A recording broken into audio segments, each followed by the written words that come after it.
Vous informer est notre priorité. Bienvenue à ce rendez-vous de l'information. Dans un instant, le sommaire.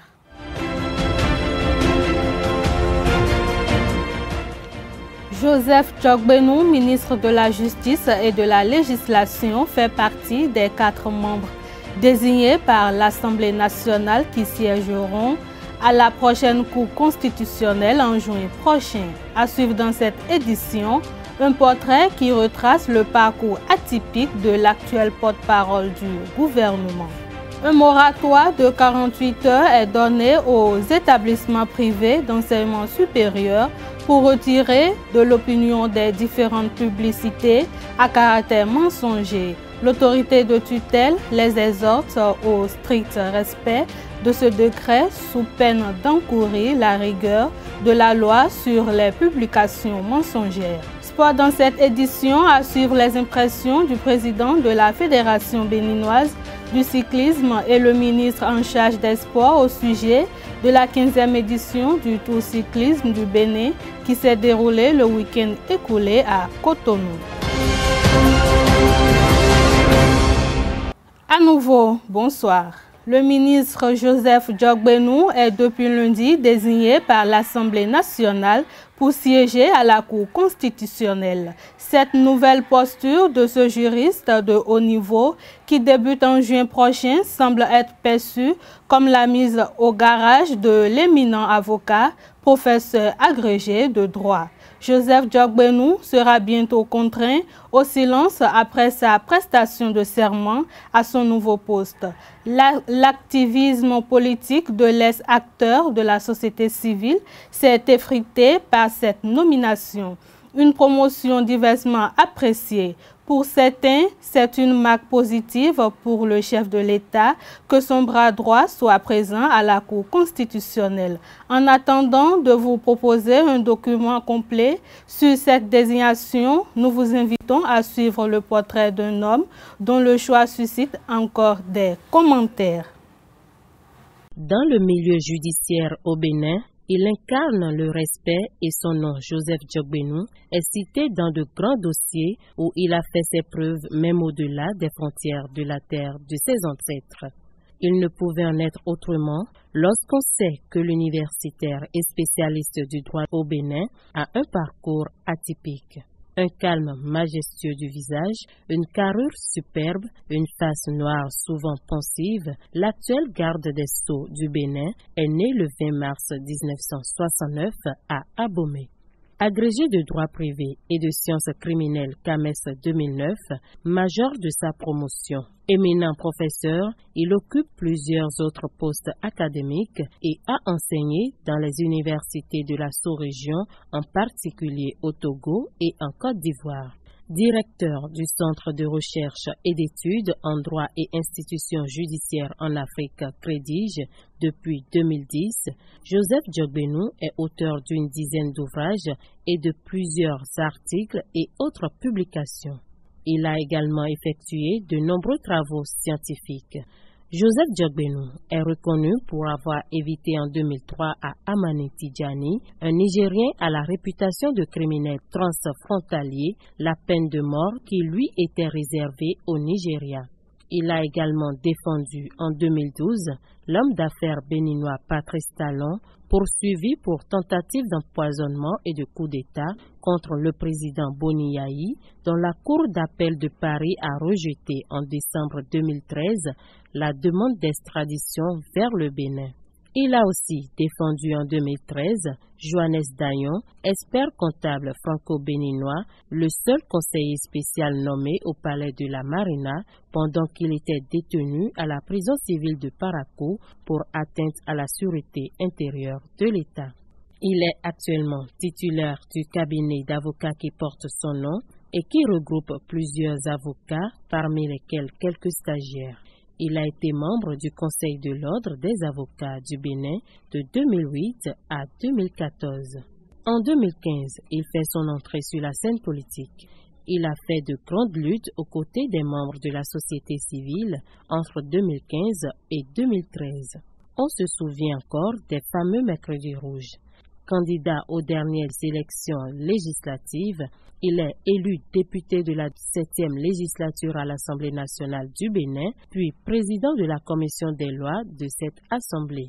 Le 7 avril 2016, il est nommé ministre de la Justice, de la Législation et des Droits de l'Homme après la victoire de Patrice Talon à l'issue du second tour de la présidentielle du 20 mars 2016 au Bénin. Malgré qu'il a été affecté en mars 2017 par le rejet du projet de loi portant révision de la Constitution qu'il a conduit avec toute son âme, Joseph Djogbenou a vite retrouvé sa lucidité habituelle et est resté fidèle à son signe zodiaque, un rêveur créatif au grand cœur.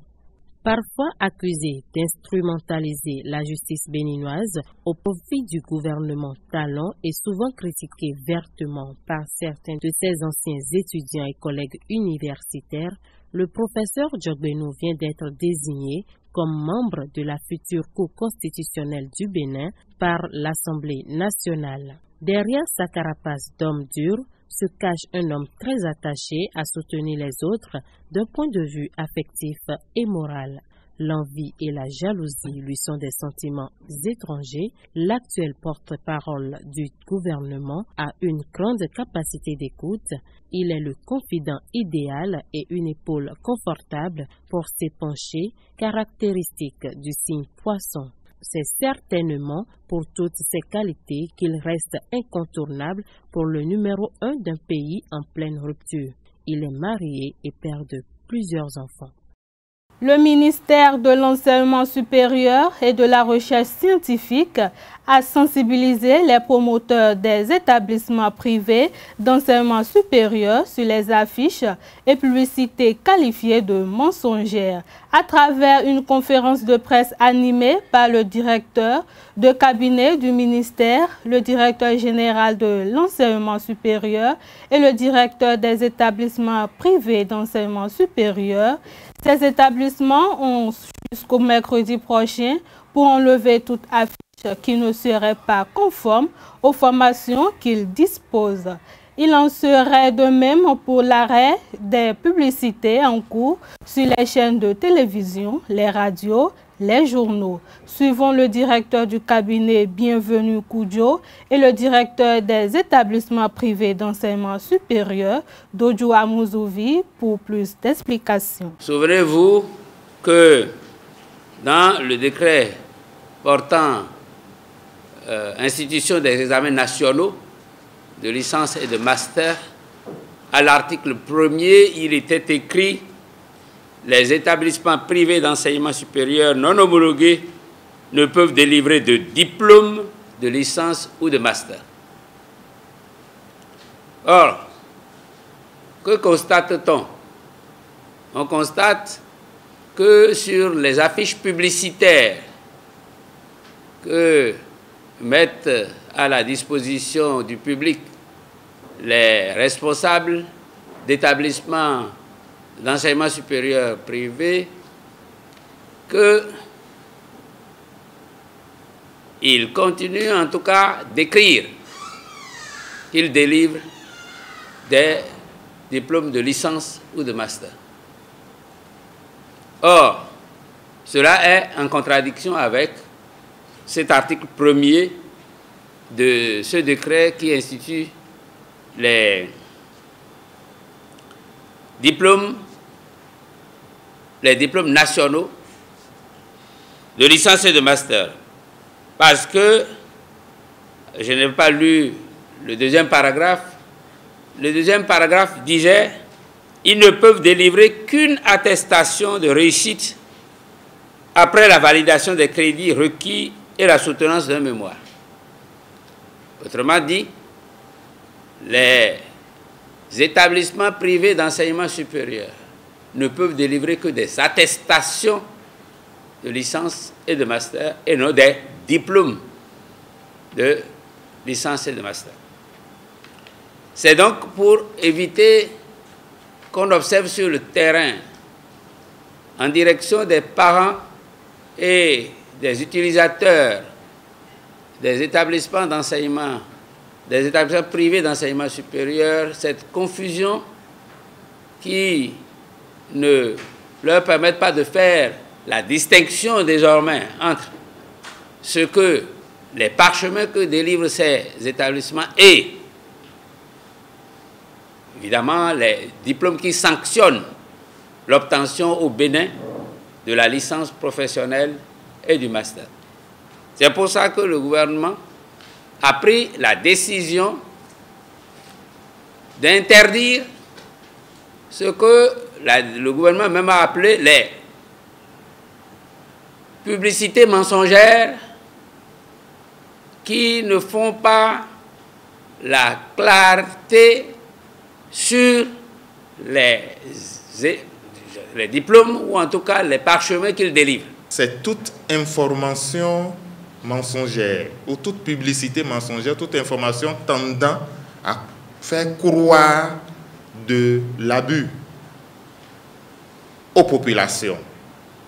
Ce qui vaut pour nous, établissements privés d'enseignement supérieur, en matière de délivrance de diplômes, de licence, de master et de doctorat, en matière d'usurpation du titre « Je suis université », en matière d'annonce « Je fais telle filière alors qu'on n'en a pas l'autorisation », vaut également pour le ministère de la Santé, pour toutes les publicités, les annonces et les communiqués qui passent sur les médicaments tendant à faire croire qu'ils guérissent tout à la fois.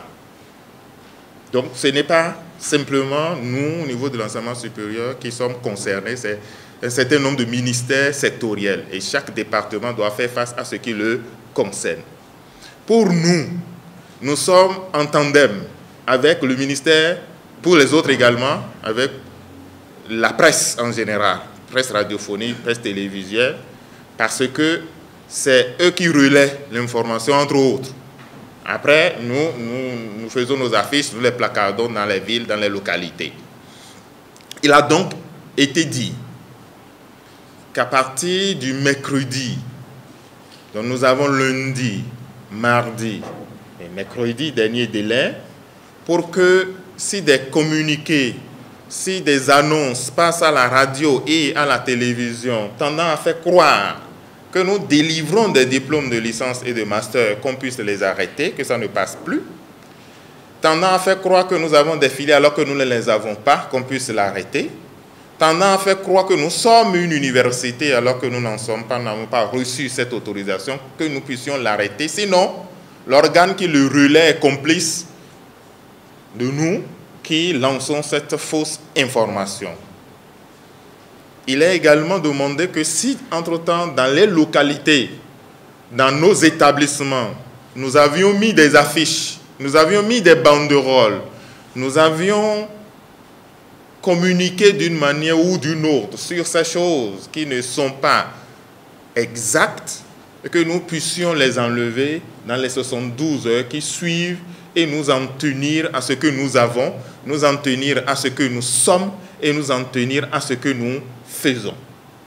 À l'appui de cette décision, le gouvernement a évoqué un ensemble de tests, un arsenal juridique à sa disposition, notamment la loi sur les publicités mensongères et tout. Et quand vous lisez, les dispositions qui sont prévues sont de deux ordres. Il y a d'abord une amende selon le degré tel que le juge l'appréciera, et l'amende va de 500 000 à 100 millions, et une privation de liberté qui va, selon les cas, de 3 mois à 5 ans d'emprisonnement. Donc, en récidivant, en persistant ou en le faisant, voilà ce à quoi nous nous exposons au regard des tests qui nous régissent. Les associations des religions traditionnelles reconnues par l'État béninois se retrouvent par le biais d'une conférence pour définir le cadre organisationnel et institutionnel requis pour la sauvegarde des pratiques endogènes. Les dignitaires des couvents, adeptes et sympathisants de la tradition se retrouvent à l'amphi Oudégbé de l'université d'Abomey-Calavi pour réfléchir ensemble sur les différents mots qui minent leur univers. Réunis sous l'égide du professeur David Kofi Aza, ils réfléchissent également sur l'élaboration d'un arsenal juridique pour les praticiens des religions endogènes. Suivez à travers cet élément la substance des attentes de ces assises. La force de l'Europe, c'est que l'Europe a sécrété son système. Et nous sommes devenus des hommes pastiches. Pas vraiment africains, pas vraiment européens, et vraiment, voilà, nous nageons dans de l'eau sale. Et c'est pour cela que cette rencontre devrait pouvoir nous amener, en tant qu'Africains, en tant que Béninois, à revenir sur les fondamentaux de notre culture, la religion.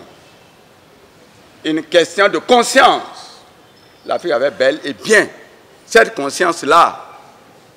Il n'y a pas un seul peuple africain qui n'avait pas la notion de Dieu, de l'être suprême. Et comment aujourd'hui cette Afrique est ce qu'elle est là.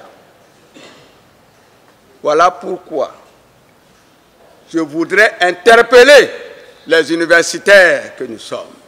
Interpeller à quel niveau? Interpeller au niveau de la connaissance de nos réalités africaines. Nous avons des compétences dans tous les domaines. Il faudrait que les universitaires, par rapport à leur domaine de compétences, ressortent ce qui fait la quintessence de l'âme africaine. Interpeller à d'autres niveaux, dis donc à tous les niveaux. C'est à ce titre-là que les universitaires doivent pouvoir éclairer ceux qui décident au nom de l'Afrique, les gouvernements, les assemblées nationales. Et c'est pour cela que personnellement, je suis très heureux que le lancement de cette conférence se fasse au plus haut lieu du savoir, l'université d'Abomey-Calavi. Lorsque le président du comité d'organisation faisait son mot introductif, j'ai capté beaucoup de choses. Ce pays qui est autrefois on a appelé quartier latin de l'Afrique, en matière de connaissances externes, comment se fait-il que ce n'est pas compréhensible que notre pays, le Bénin, soit à l'heure actuelle sans qu'il y ait un texte qui réglemente certaines de nos réalités en propre, en particulier les royautés. Parce qu'il n'y a pas de texte, parce qu'on n'a pas réglementé, c'est ça qui a donné naissance à toute cette déviance que nous constatons. Si, dans la culture africaine, l'Afrique authentique savait qui est qui et qui faisait quoi,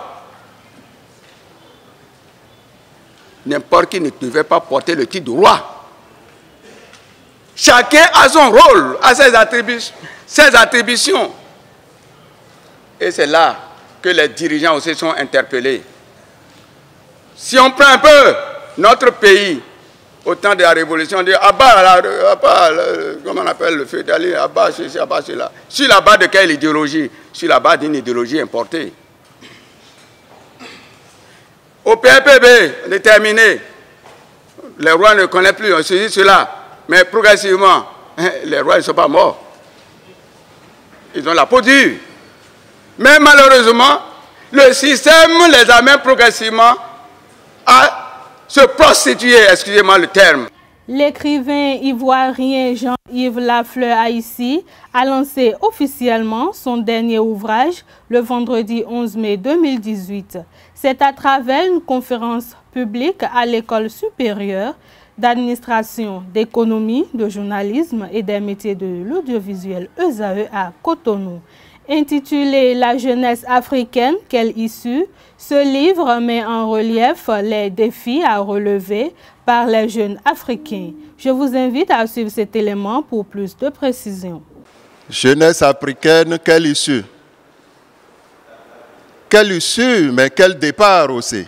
La population mondiale devrait atteindre 9,6 milliards d'habitants en 2050, selon les statistiques établies par l'Organisation des Nations Unies. L'Afrique sera responsable de la moitié de cet accroissement démographique. Le nombre d'Africains pourrait ainsi plus que doubler d'ici le milieu du siècle et avoisiner 2,4 milliards contre environ 1,2 milliard en 2016. Cette augmentation aura pour conséquence de nombreux défis à relever par les populations, surtout au niveau des jeunes. Cela amène d'ores et déjà certains penseurs africains à se pencher sur les solutions à apporter à ces problèmes. L'écrivain ivoirien Jean-Yves Lafleur Haïssi en est l'un de ceux-ci. Il a présenté son dernier ouvrage publié sur le sujet le vendredi 11 mai 2018 au siège de l'École supérieure d'administration d'économie, de journalisme et des métiers de l'audiovisuel ESAU à Cotonou. Le livre La jeunesse africaine, quelle issue? Vous pouvez le voir à la page de garde, cette photo qui est ici. C'est un beau paysage, très beau paysage. Mais que se passe-t-il? Ce beau paysage, on ne peut pas le contempler. Pourquoi? Parce que le soleil se couche sur ce beau paysage. Et quand le soleil se couche, c'est la nuit. Alors, que se passe-t-il pour que sur cette jeunesse, le soleil puisse se coucher?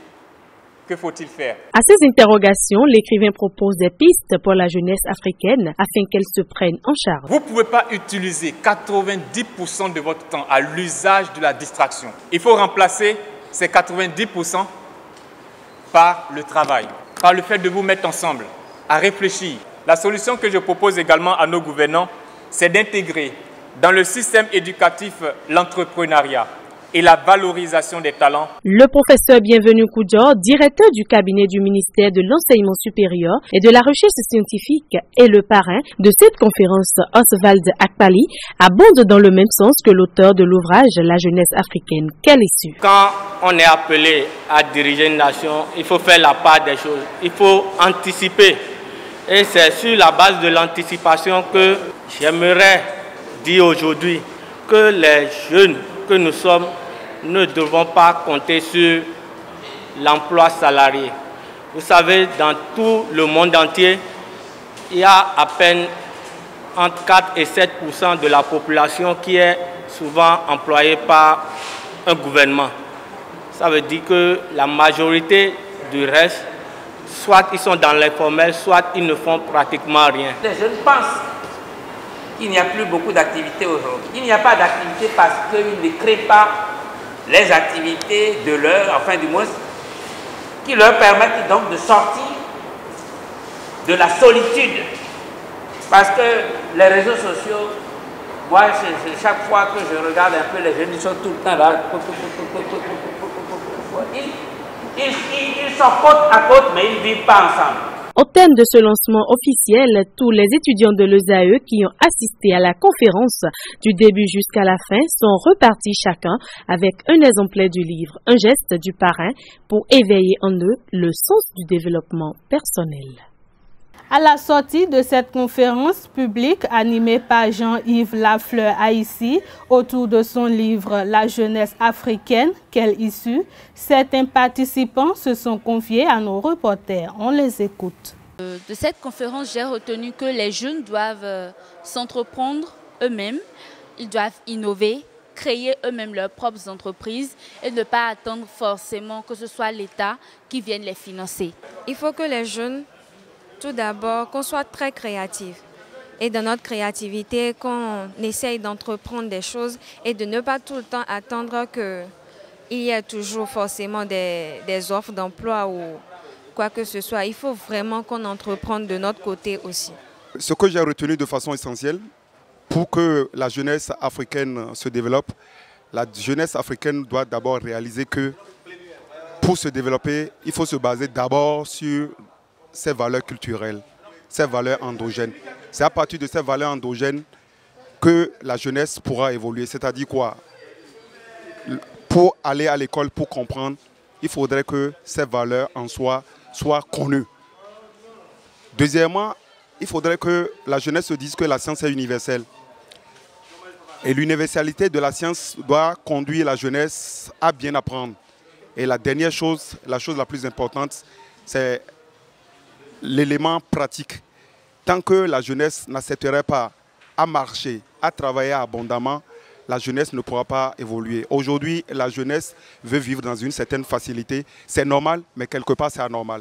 La jeunesse jouit de l'héritage du passé, au moment où la jeunesse d'aujourd'hui doit être l'héritage de demain.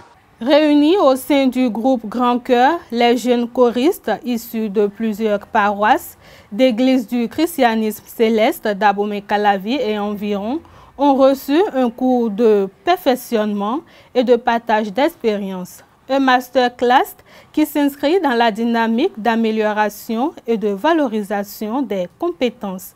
C'était le samedi 12 mai 2018 dernier dans l'enceinte de la paroisse Père Jessou, ton de Zopa. Reportage.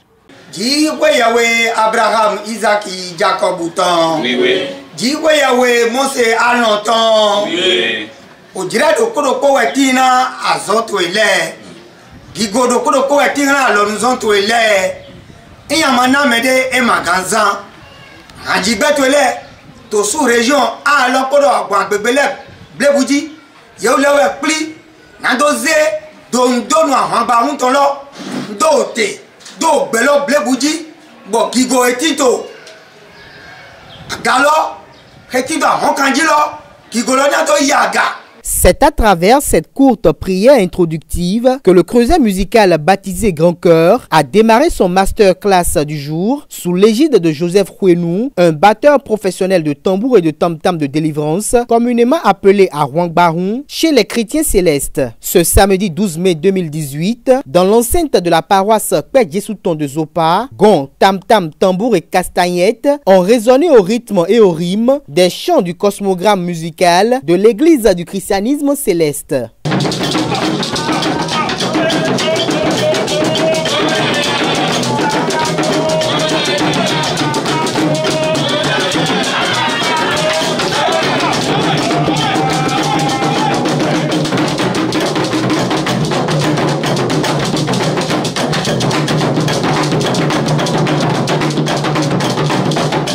Ce cours de perfectionnement et de partage d'expérience donné à ces jeunes choristes issus de plusieurs paroisses d'église du christianisme céleste d'Abomey-Calavi et environ, réunis au sein du groupe Grand Cœur, s'inscrit dans la dynamique d'amélioration et de valorisation des compétences. Une initiative de Grand Cœur qui vise à pallier à plusieurs maux qui minent la jeunesse du christianisme céleste dans le monde entier, notamment les pertes de valeur et l'accroissement du nombre d'églises dans le monde avec les exigences qui concours.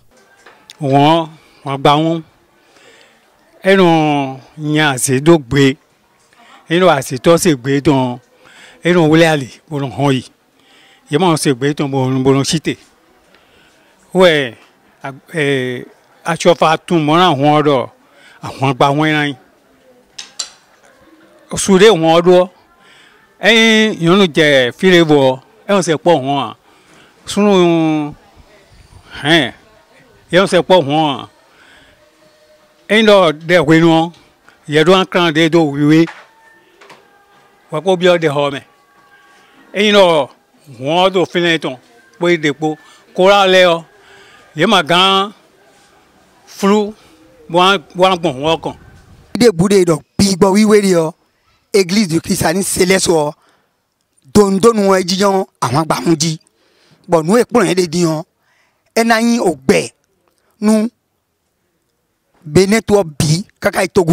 Le creuset musical Grand Cœur s'active à monter un projet de festival artistique et culturel dans tout son gigantisme qui, avec le temps, rassemblera les choristes des 4 coins du monde. Ce projet pense bien rehausser l'image de la musique de l'église du christianisme céleste qui, à la longue, regorgera davantage d'immenses talents au sein des chorales. La 15e édition du Tour du Bénin s'est achevée dimanche dernier avec le sacre des coureurs burkinabés. Les principaux acteurs impliqués dans l'organisation se félicitent du déroulement de la compétition. Le président de la Fédération béninoise du cyclisme, Romuald Hazoumé, revient sur la prestation de ses poulains ainsi que les tops et les flops du Tour. Suivez-les. Nous sommes extrêmement ravis de cette organisation qui a été très professionnelle avec le support et le concours de l'ensemble des autorités béninoises. de la société organisatrice et de la population qui a été très nombreuse aujourd'hui pour suivre cette arrivée à Cotonou. Je veux remercier tous ceux qui ont pris part à cette organisation, en commençant par le gouvernement béninois, le ministre des Sports, de la Culture et du Tourisme, en remerciant le DGPN, c'est-à-dire la police républicaine, qui a mis tous les moyens pour que nous puissions aller en sécurité jusqu'à Tangueta et revenir à Cotonou en sécurité. Mais ce que vous devez savoir, c'est qu'on ne pouvait pas faire ce tour sans la Sobebra. Parce qu'à la dernière minute, nous avons eu des défections de sponsoring. Et là, la Sobebra nous a donné un gros coup de main. Et oui, très fier des résultats des Béninois, parce que si vous voyez, avant, on abandonnait déjà à la deuxième étape. Et là, celui qui a abandonné, il a cassé une clavicule. Donc les autres sont restés dans le lot. Et c'est formidable le travail qu'ils ont fait. Ils ont mené les courses, ils ont animé les courses, ils ont attaqué, ils ont vraiment dérangé toutes les autres équipes en les ramenant dans le peloton, en ramenant les échappés. C'est déjà beaucoup ce qu'ils ont fait. Et moi je les salue. Le top c'est Kilibo. Le top c'est Kilibo. Et Kilibo bat un peu Cotonou. Kilibo bat Cotonou pour une raison donnée. Parce que Kilibo, le CA de Kilibo a mis de la musique, a sorti les chasseurs, a sorti les footballeurs, a sorti toutes les populations. C'est à lui que revient le top. Cotonou, le maire, il est absent, hein, vous voyez. La mairie, elle est absente. Mais ils ont tort, parce que le tout reste éminemment politique. Et il faut que les mairies, les communes jouent leur partition. Vous voyez, il y a autant de monde ici. Il y a le préfet, on a le ministre, on a le président du CNOSB, Bénin, on a le président Adagbe, on a le colonel Okoundé et on salue le général Nazer Rounokwe qui a vraiment bien mené sa troupe pour qu'on arrive à sécurité un peu partout. Les enseignements, en gérant bien, on peut y arriver. Oui, en gérant bien, on peut y arriver. En organisant mieux, on aura du monde. Des impressions de joie, de satisfaction et de fierté. Fierté d'avoir contribué à la bonne organisation de cette 15e édition. Fierté d'avoir confirmé que quand on s'entend bien entre ministère et fédération, les performances sont au rendez-vous. Vous vous souvenez qu'il y a un an, j'avais pris l'engagement d'accompagner cette discipline. J'avais pris l'engagement de me joindre à la fédération pour mobiliser le sponsoring privé. Ça a été fait. Et aujourd'hui, nous regardons d'abord un tour qui est très bien organisé. Ensuite, nous notons une belle performance de nos cyclistes, de nos coureurs béninois. Et ça, c'est un élément de satisfaction. Je veux saisir cette occasion pour féliciter la fédération, féliciter tout le comité d'organisation, féliciter les coureurs, vous féliciter aussi, vous, des médias, pour le travail de retransmission que vous avez fait. Et enfin, me réjouir que le public béninois ait profité de cette course qui a traversé plusieurs communes de notre pays pour finir à Cotonou sur le boulevard des Armes. C'est la fin de cette édition sur EZAE TV. Merci de l'avoir suivi.